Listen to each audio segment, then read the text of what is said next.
우리 옆 사람과 함께 인사하겠습니다. 오늘도 수고 많이 하셨습니다. 오늘도 수고 많이 하셨습니다. 지난주 수요 설교를 잠깐 살펴보면 이렇습니다. 하나님의 권능을 나아만이 맛봤습니다. 그렇죠? 그 교만하고 거만했던 나아만이 그 엘리사 앞에 나아가는데 겸손히 나아가는 모습을 볼 수가 있습니다. 그가 이렇게 변할 수 있었던 것은요, 환경과 여건이 아니죠. 결국에는 물론 그 나아만이 병고침을 받았기 때문에 그가 변했지만은 결국에는 마음을 주관하시고, 그렇죠? 몸도 주관하시고 삶을 주관하시는 하나님의 능력이라고 할 수가 있습니다. 이 병에서 고침받은 나아만이 엘리사에게 이제 물질을 드리려고 하자 엘리사가 거절하는 모습을 보이는 것이죠. 이걸 통해서 우리가 삶 가운데 적용할 수 있는 것은 오늘도 아까 찬양 가운데 은혜, 그렇죠? 하나님께서는 순간순간 우리에게 은혜를 베풀어 주십니다. 그 은혜는 말로 헤아릴 수 없는 것이라고 할 수가 있죠. 그 은혜는 나만 잘 먹고 잘 살고 배부라고 주신 게 아니에요. 그게 물질의 은혜였던, 지혜의 은혜였던, 지식의 은혜였던, 지위의 은혜였던, 권세의 은혜였던 그 모든 은혜는 나를 통해서 하나님의 영광을 위해서, 나를 통해서 많은 이웃들을 위해서, 나를 통해서 눈물 짓고 힘들고 고통당하는 이들을 위해서 펼치라고, 함께 나누라고, 함께 나눔을 통해서 그 나눔의 기쁨을 맛보라고 하나님께서 우리에게 물질도 주시고 지혜도 주시고 건강도 주시고 각종 은혜를 부어주시는 줄 믿습니다. 날마다 순간순간마다 요즘 살기 얼마나 어려워요. 뭐 바이러스가 계속 변이가 생기고 뭐 백신 맞아봤자 효과가 뭐 90%에서 60% 떨어진다. 뭐 치사율이 얼마다. 그럴 때마다 가슴이 두근두근 두렵지 않습니까? 많이 힘들고 어려운 이웃들에게 그 하나님의 전능하신 은혜와 하나님의 사랑을 함께 나누는 저와 여러분이 되기를 간절히 바랍니다. 나아만의 치유 사건을 통해서 우리는 한 2가지 정도 살펴볼 수 있어요. 지난주에는 4가지를 살펴봤는데 핵심적인 내용은 뭐냐? 나아만의 육신의 치유만 아니라 하나님께서는 나아만의 뭘 치유받기를 원하신다? 전인적인 치유를 받기를 원하는 거예요. 그의 문둥병만, 나병만 치유받는 것이 아니라 그걸 통해서 그가 마음도 바뀌고 생각도 바뀌고 가치관도 바뀌고 세계관도 바뀌고 궁극적으로 그 삶을 하나님께로 향하는, 우리 주님께서 그것을 원하신다는 것을 나아만의 사건을 통해서 분명히 볼 수가 있는 것이죠. 그 나아만의 사건은요, 육신과 함께 영혼의 치유뿐만 아니라 한 개인에서, 여러분 잘 생각해 보세요. 오늘 말씀 가운데 나와 있지는 않지만 그 나아만이 치유함을 받고 하나님을 믿고 엘리사를 알을 통해서 그가 들어가서 영향력이 얼마나 미쳤겠어요. 흙을 달라 그러지 않습니까? 그것만 보더라도 한 개인의 변화는 결국에 뭡니까? 어떤 공동체의 놀라운 변화라고 할 수가 있는 것이에요. 그때 우리가 늘 생각하기에 나 한 사람쯤이야, 나 한 사람쯤이야 괜찮겠지. 그렇지 않습니다. 나 한 사람으로 인해서 공동체가 바뀔 수도 있고 긍정적으로 부정적으로 바뀔 수 있다는 것을 꼭 기억하고 선한 영향력을 미치는 저와 여러분이 되기를 간절히 바랍니다. 또 한 가지 뭐냐? 우리가 진정으로 추구해야 될 것은 이 세상의 것이 아니라 하나님의 것이라는 것이에요. 하나님의 것은 다 있습니다. 그렇죠? 물질도, 권세도, 명예도, 지위도. 그러나 중요한 건 뭐냐? 우리가 그것을 내 것으로 삼을 때 어떻게 됩니까? 그것은 우상이 될 수가 있다는 것이에요. 그러나 그거 모든 것들이 하나님으로부터 왔다, 하나님의 은혜로부터 임했다는 것을 우리가 날마다 믿고 고백할 때 그 모든 것은 하나님의 것이 될 수 있고 귀중한 것이 될 수 있고 그것을 사용할 때 놀라운 역사가 일어난다는 것을 다시 한번 오늘 말씀을 통해서 우리가 깊이 깨달을 수 있는 것이요. 저를 한번 따라서 해봅니다. 주 예수보다도 귀한 것은 없습니다. 귀한 것은 없습니다. 참 단순한 고백이지만 너무너무나 중요한 고백이라고 할 수가 있어요. 거기에 저와 여러분의 신앙과 삶과 가치관과 모든 것들이 다 담겨져 있는 것이에요. 그것만 담겨져 있는 것이 아니라 정말로 이 땅 가운데 주 예수보다도 귀한 것은 없습니다. 우리가 날마다 입술로 고백할 때 뭡니까? 주님께서 저와 여러분의 영과 육과 삶의 모든 것들을 풍성하게 책임져 주시는 줄 믿습니다. 오늘 말씀 이제 중심 구절 한번 살펴보겠는데요. 6장 1절에서 7절 말씀은 제자들과 함께 엘리사가 생활을 했습니다. 근데 그곳이 장소가 좀 협소했나 봐요. 그 제자들이 이야기합니다. 엘리사님, 장소가 너무나 협소하니까 우리가 좀 더 넓은 장소를 만들었으면 좋겠습니다. 그랬더니 이제 엘리사가 이제 그것에 대해서 이제 허락을 합니다. 그렇죠? 이제 수락을 하죠. 그래서 제자들이 이제 집을 짓기 시작한 것이죠. 나무를 베고 나무를 찢고.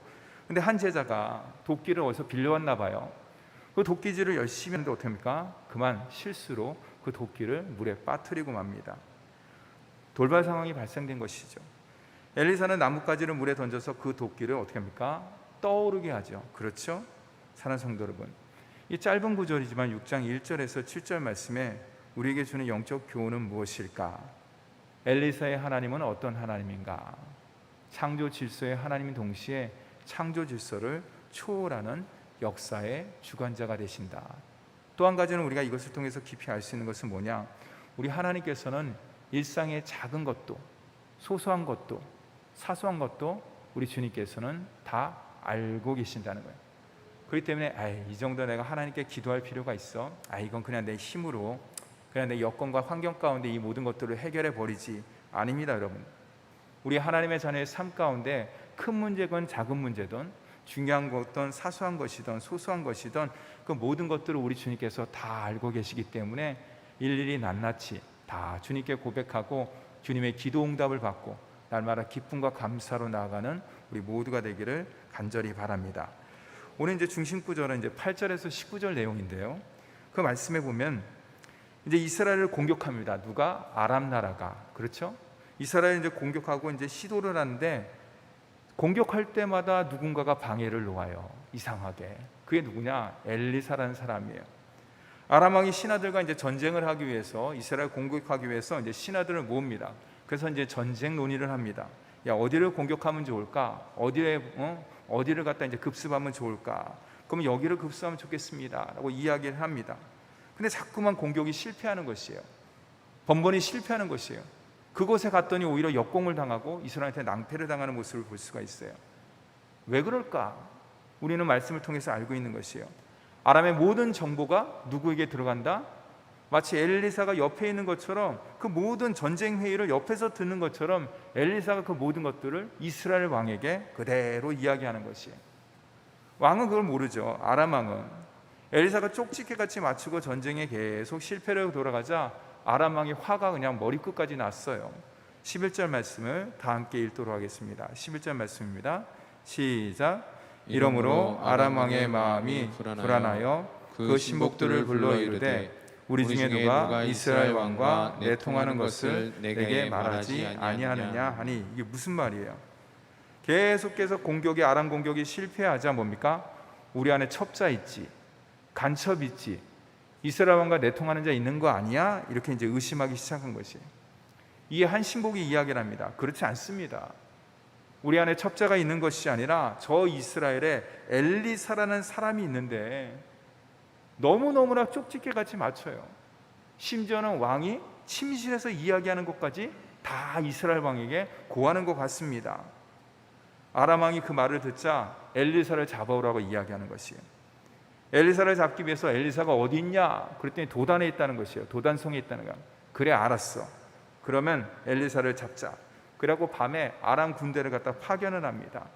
말씀에 보면 왕이 이에 말과 병거와 많은 군사를 보내서 그 밤에 가서 그 성읍을 갖다 단단히 에워싸는 것이, 거기에 있는 성읍 사람들도 모르고 아람 군대가 왔는지도 성읍 사람들 모르고 엘리사는 그 다음에 거기에 있는 사원 다 몰랐어요. 아침이 밝아왔습니다. 이제 사원이 이제 나왔습니다. 근데 너무나 놀라운 광경을 목격하게 되는 것이에요. 그러면서 엘리사에게 보고를 합니다. 다 함께 16절과 17절 말씀을 함께 읽도록 하겠습니다. 시작. 대답하되 두려워하지 말라. 우리와 함께한 자가 그들과 함께한 자보다 많으니라 하고 기도하여 이르되 하나님이여 원하건대 그의 눈을 열어서 보게 하옵소서 하니 여호와께서 그 청년의 눈을 여심해 그가 보니 불말과 불병거가 산에 가득하여 엘리사를 둘렀더라. 엄청난 광경을 목격한 이 사환이 엘리사에게 이야기합니다. 뭐라고 합니까? 내 주여, 이걸 어찌합니까? 지금 아람 군대가 도단성을 꽉 땄습니다. 2중 3중으로 쌌기 때문에 우리는 어찌할 수가 없습니다. 그랬을 때 엘리사가 그 사환에게 세 가지를 이야기합니다. 우리가 16절과 17절 말씀인데요. 첫째는 뭐냐? 대답하되 두려워하지 말라라는 것이에요. 여러분, 엘리사가 두려워하는 사원에게 뭘 얘기하고 있어요? 두려워하지 말아라, 걱정하지 말아라, 염려하지 말아라, 위로와 격려의 말을 전하고 있는 것이에요. 여러분, 이걸 통해서 우리가 분명히 알 수 있는 것은 이 땅 가운데 이 세상에서 진정한 위로와 격려는 어디로부터 나오는 것인가? 여러분, 어디로부터 나오는 것입니까? 현실 넘어서 볼 때, 현실을 넘어서 바라보고 문제의 이면을 바라보며 나의 불가능에서 하나님의 가능성을 찾을 때 우리는 두려워하지 않을 수 있는 것. 현실에 초점을 맞추면 두렵습니다. 문제의 그 모든 것에 집중을 하면 어떻습니까? 겁이 납니다. 더 나아가서 나는 할 수가 없는데, 나는 할 수 없는데, 나는 불가능한데, 그럼 어떻습니까? 우리 인생은 근심과 걱정과 염려로 얼룩질 수밖에 없는 것. 그러나 현실 너머의 주님을 바라봤을 때, 문제를 갖다 문제로 바라보는 것이 아니라 그 문제가 주는 의미가 무엇인지, 문제의 이면을 갖다 우리가 깊이 깨달았을 때, 그래 나의 불가능을 인정하고 하나님의 가능성을 우리가 날마다 간구할 때 우리는 이 땅 가운데 두려움의 인생이 아니라 담대함의 인생으로 나가는 줄 믿으시기 바랍니다. 둘째는 뭐냐? 엘리사가 사원에게 이야기해요. 우리와 함께한 자가 더 많다라는 것이에요. 우리와 함께한 자가 그들과 함께한 자보다 많으니라. 이게 무슨 말인가? 만군의 여호와 하나님께서 아람 왕의 모든 계획을 다 알고 계신다는 것이, 그들의 계획과 그들의 움직임을 다 알고 계시고 어떻게 했습니까? 오늘 말씀에 보면 불말과 불번거 하늘 군대를 급파했어요. 누구를 위해서? 하나님의 사람 엘리사를 위해서. 사랑하는 성도 여러분, 하늘 아버지께서는요 저와 여러분을 고아처럼 절대로 그대로 놔두지 않는 줄 믿으시기 바랍니다. 하늘 아버지는요 하나님의 자녀를 결코 방치하지 않아요. 유기하지는 더더욱 않습니다. 왜 그럴까요? 약속의 말씀 때문에 그래요. 신실하신 하나님께서 뭐라고 약속했어요? 내가 세상 끝날까지 너와 함께한다. 여러분, 이게 믿음이에요. 하나님께서는 시건치 않으십니다. 하나님께서는 신실하십니다. 하나님께서는 불가능이 없는 것이에요.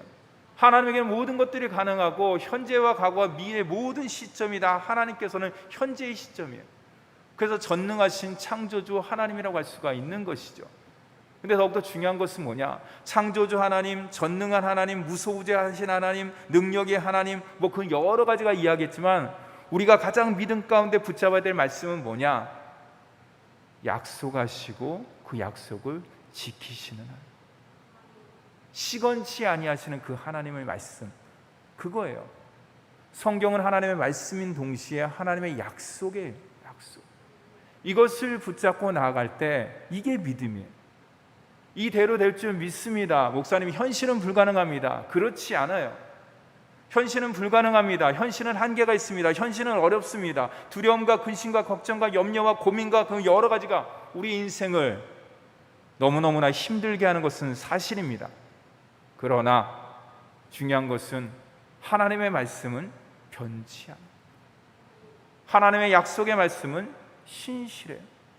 하나님은 시건치 않은 분이시기 때문에 그 약속의 말씀을 내가 믿음으로 붙잡고 나아가면은 그 약속의 말씀으로 인해서 하나님께서 우리 삶 가운데 놀랍게 역사하는 줄 믿으시기 바랍니다. 그게 뭐예요? 내가 세상 끝날까지 너와 함께한다는, 그거만큼 힘드는 건 없어요. 여러분들, 여러분 힘들고 두려울 때마다 뭐 여러 가지 성경 구절이 생각납니다. 그러나 그거 다 중요하지만 가장 중요한 게 뭡니까? 내가 세상 끝날까지 너와 함께한다. 여러분, 그 약속의 말씀을 꼭 붙잡고 날마다 나아가는 저와 여러분이 되기를 간절히 바랍니다. 마지막으로 오늘 말씀에 보면은 엘리사가 이제 기도합니다. 여호와여, 원하건대 그의 눈을 열어서 보게 하옵소서. 그의 눈을 열어서, 사환의 눈을 열어서, 청년의 눈을 열어서 보게 해달라는 것이에요. 무엇을 보게 하느냐? 불말과 불병거, 아람의 군대의 군사력보다 더 많은 하나님의 군사를 보게 해달라는 거예요. 하나님의 능력, 하나님의 권능, 하나님의 역사를 보게 해달라는 것이에요. 여러분, 이게 뭐냐?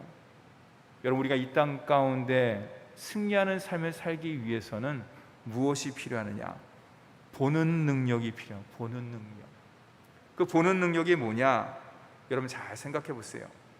연약한 이스라엘이라 그러더라도 만약에 오늘 말씀같이 이스라엘 백성들이 다 영안을 열어갖고 엘리사의 사안뿐만 아니라 엘리사가 기도하자마자 이스라엘 백성들이 다 영안을 열어갖고 그 모든 불말과 불병거를 봤다 그러면 어떻게 됐을까요?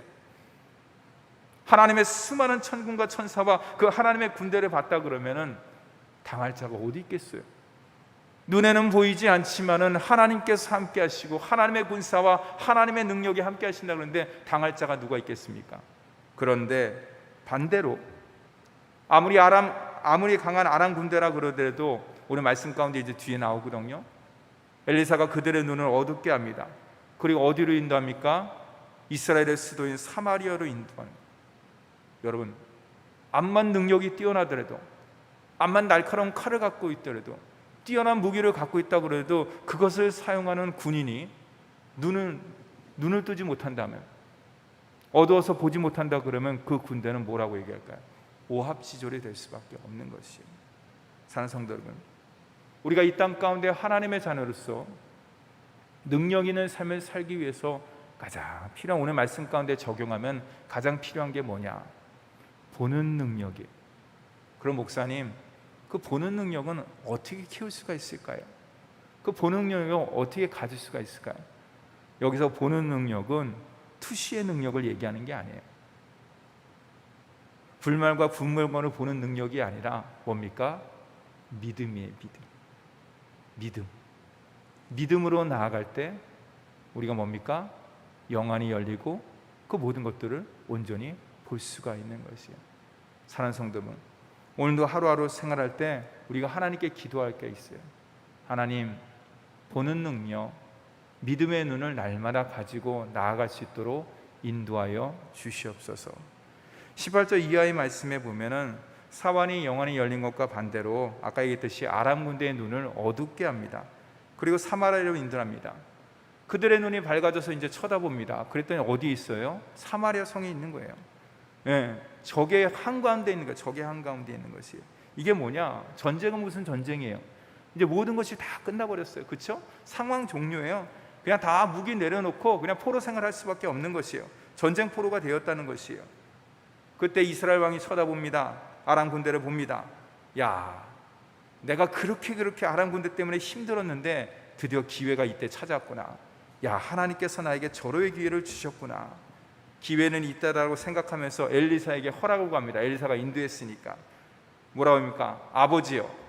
아버지는 여기는 엘리사를 이야기하는 것이요. 내가 아람을 칠까요? 그걸 두 번씩이나 강조하는 거예요. 내가 아람을 칠까요? 라고 이야기하는 것이에요. 흥분했습니다, 이스라엘 왕이. 근데 엘리사가 뭐라고 합니까? 칼이 아니다. 오히려 먹을 것을 줘서 그 나라로 본국으로 보내라는 것이에요. 이스라엘 왕은 엘리사의 명령에, 결국 하나님의 명령에 순종해서 그들에게 음식을 베풀고 그들을 고국으로 보냅니다. 그 결과가 무엇일까요? 23절 말씀 함께 읽어볼까요? 23절 말씀입니다. 시작.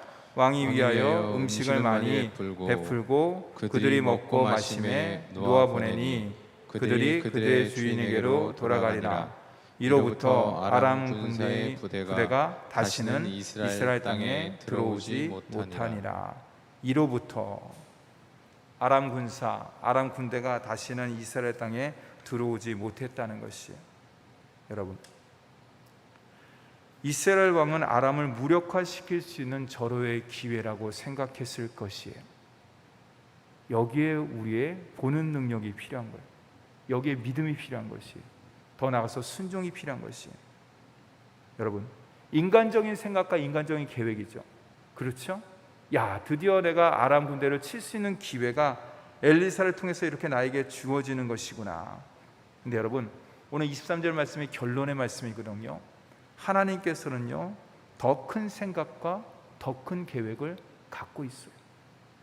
만약 오늘 말씀 가운데 이스라엘 왕이 엘리사의 말에 순종을 안 하고 사마리아 성에 갇혀 있는 아람 군대를 다 죽였다 그러면 어떤 일이 벌어졌을까요? 아마 아람 왕이 더 큰 군대를 이끌고 와갖고 이스라엘을 쳤을 수도 있는 것이에요. 우리가 이 땅 가운데 하나님의 자녀로서 살면서 내 생각과 내 계획과 내 뜻을 내려놔야 되는 이유가 바로 여기 있는 것이에요. 목사님, 내 생각과 내 계획과 내 뜻을 내려놓으면 우리가 이 땅 가운데 뒤처지는 삶을 살 수밖에 없는 것 같습니다. 그거는요, 그냥 느낌이에요. 느낌. 세상 사람들 앞만 보면서 목표 지향적으로 계속 나가고 있어요. 그런데 나는 그렇지 못하다는 것이에요. 나는 뒤도 쳐다보고 옆도 쳐다본다는 것이에요. 그럼 마치 내 마음 가운데 세상 사람들보다 뒤처지는 생각이 듭니다. 그러나 여러분, 그렇지 않아요. 왜 그렇습니까? 제가 오늘 새벽에도 하나님의 말씀 이사야서를 갖다 말씀을 읽고 묵상하는데 우리 하나님께서는 우리의 장래의 모든 것들을 다 알고 계신다는 거예요. 그리고 그것을 다 계획해 놓으시고 이스라엘 백성들이 고통과 고난을 받고 바벨론의 포로 생활을 하지만은 결국엔 어떻습니까? 바사왕 고레스를 통해서 이스라엘을 갖다가 복귀시키지 않습니까? 고국으로 돌아가게 하지 않습니까? 그 놀라운 계획들을 다 갖고 있는 것이 하나님께서. 이스라엘 백성들은 바벨론 포로 생활을 하면서 우리가 선민인데 지금 여기서 수십 년 동안 이렇게 고통당하고 있구나. 이게 언제 끝날 것인가? 그렇게 아마 전전긍긍하면서 생활을 하고 있었을 것이에요. 그러나 이사야 선지자를 통해서 너희들의 그 고통은 여기서 끝나는 것이 아니라 하나님께서 버린 것이 아니라 이 모든 것들은 하나님의 계획과 하나님의 섭리와 하나님의 뜻 가운데 있다는 것이에요. 그것을 믿으라는 것이에요. 이사야를 통해서, 예언을 통해서, 말씀을 통해서 그것을 믿고 마음 가운데 품고 나아갈 때 그들의 포로 생활은 고통의 시간이 아니라는 것이에요. 고통의 시간이 아니에요. 여러분, 광야 40년의 생활도 마찬가지입니다. 여러분 잘 생각해 보세요. 출애굽을 한 1세대가 불평을 합니다. 이번 주 돌아오는 설교가 민수기 14장의 내용인데 불평을 합니다. 원망을 합니다. 그래서 하나님께서 모세를 통해서 이야기합니다. 이 1세대 불평하고 원망하는 10명의 정탐꾼뿐만 아니라 여호수아와 갈렙 외에 10명의 정탐꾼뿐만 아니라 20세 이상의 계수된 모든 사람들 1세대는 다 이 광야에서 죽을 것이다. 너희가 말하는 대로. 근데 여러분, 관점에 따라서 다른 거예요. 1세대는 광야 40년 생활이 뭡니까? 하나님의 심판이며 하나님의 저주라고 할 수가 있어요. 물론 그게 죄를 자기네들이 저질렀기 때문에. 그러나 그 다음 세대 2세대라고 할 수 있죠. 2세대는 뭡니까? 그 아버지의 불평과 원망 그 모든 것들을 보면서 다시금 반면교사를 삼을 수 있는 기회가 바로 광야 생활이에요. 이 세대는 어떻게 됐습니까? 여호수아 갈렙을 통해서 가나안 땅에 들어갑니다. 물론 여러 가지 문제가 있었지만 그럼에도 불구하고 요단강을 건너고 가나안 땅에 들어가서 함께 생활하는 것을 볼 수가 있는 것이에요. 이것이 무엇을 이야기하는 것인가? 우리가 이 땅 가운데 삶을 살면서 우리의 모든 삶은 하나님의 주권과 하나님의 계획과 하나님의 섭리 가운데 인도함 받는다는 것이에요. 그럴 때 저와 여러분에게 필요한 것이 무엇이냐? 바로 오늘 엘리사가 이야기한 것, 눈을 열어서 보게 하옵소서. 이것을 다른 뜻으로 해석하면 뭡니까? 내 뜻이 아닌 하나님의 뜻을 보게 하여 주세요. 내 눈이 아닌 하나님의 눈, 믿음의 눈, 소망의 눈을 가지고 모든 것들을 보게 하여 주시옵소서. 그래서 어떻습니까? 저와 여러분의 인생은 하나님의 계획 가운데 놀랍게 펼쳐지는 복된 인생이 되는 줄 믿으시기 바랍니다. 이 땅 가운데 근심과 걱정과 염려 참 어려워요. 목사님 저 자신도 이 어려운 때가 끝날 것 같은데 4차 유행 생기고 또 엄청나게 또 많은 숫자가 생기고 수도권은 4단계다 그러고 여러 가지 어려움이 있지 않습니까? 불안하고 걱정스럽고 염려가 되고 그럴 때 오늘 말씀이 우리에게 힘이 되는 것이에요. 주님, 오늘도 현실을 넘어서 주님을 바라보게 하여 주시옵시고 현실의 눈이 아닌 영안의 눈을 활짝 열어서 주님의 뜻을 이 어려운 때 주님의 뜻이 무엇인지를 온전히 깨닫게 해주시고 그 하나님의 말씀을 붙잡고 순종함을 통해서 주님과 동행하는 복된 한 주간이 될 수 있도록 한날이 될 수 있도록 인도하여 주시옵소서라고 기도하면서 믿음으로 나가는 우리 모두가 되기를 간절히 바랍니다.